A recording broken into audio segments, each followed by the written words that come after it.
Juste un mot de sport avant de nous quitter. Un sport un peu inhabituel puisqu'il s'agit du LM. Le champion du monde est depuis quelques jours un Belge. C'est José Van de Weken, Guillaume Latour, Benjamin Maury et Aline Delvoye l'ont suivi dans le ciel bleu de la région namuroise. L'homme et la machine forment un duo hors pair. Même après 25 000 décollages, les sensations sont toujours aussi fortes pour José. Voler, c'est sa passion et son métier aussi. Il est instructeur et a fondé une école de pilotage il y a une dizaine d'années.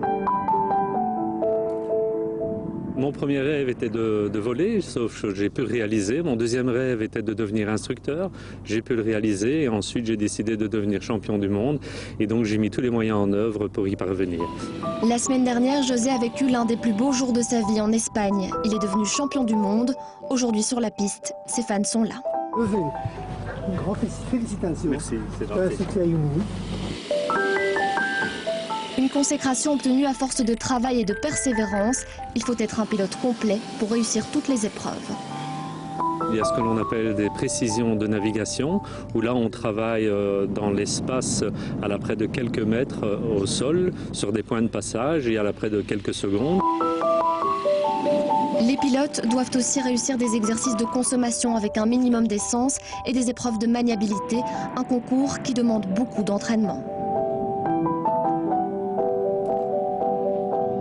Sur les épreuves de maniabilité, où là tout est une question de finesse et de doigté du pilotage, donc bien connaître sa machine dans les réactions, la moindre petite réaction, et pour aller mettre la machine là précisément où on le désire.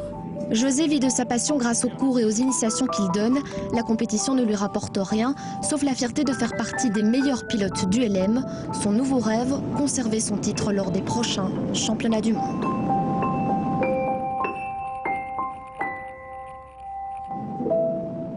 Ah, ça fait rêver. En sport, football, début de la 11e journée de championnat. La Gantoise recevait Lokeren à 18 h. Le premier but de la partie est tombé assez rapidement après 5 minutes de jeu. Grosse erreur de Copa. Le gardien de Lokeren prend trop de risques et tarde à dégager le ballon. Jorgensen en profite. C'est 1-0 pour la Gantoise. Juste avant la mi-temps, Gand double la mise. La frappe déviée de Tay surprend Copa.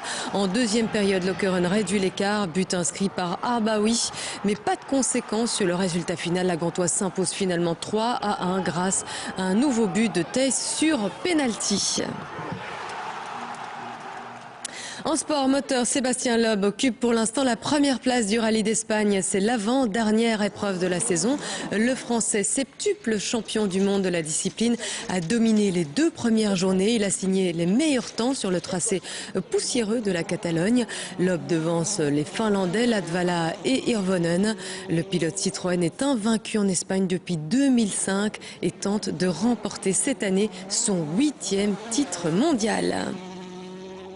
Coup d'œil sur la météo et c'est un dimanche ensoleillé qui nous attend avec juste quelques petits nuages pas bien méchants et il fera plus doux avec des maxima de 11 à 17 degrés. Je vous rappelle l'une des informations de ce journal. Steven Spielberg était tout à l'heure à Bruxelles pour l'avant-première mondiale de Tintin et le secret de la licorne, un événement unique du jamais vu qui a mis en ébullition toute la place de Brocaire cet après-midi. Des centaines de personnes s'étaient rassemblées dans l'espoir de voir ou d'arracher un autographe à des stars comme Jamie Bell ou encore Gad Elmaleh. Voilà, c'est la fin de ce journal. Merci à vous de nous avoir suivis. Prochain rendez-vous de l'information à 22 h 30 sur la 2. Le 12 minutes vous sera présenté par Nicolas Gillard. Et quant à moi, je vous retrouve avec beaucoup de plaisir dès demain, 13 h.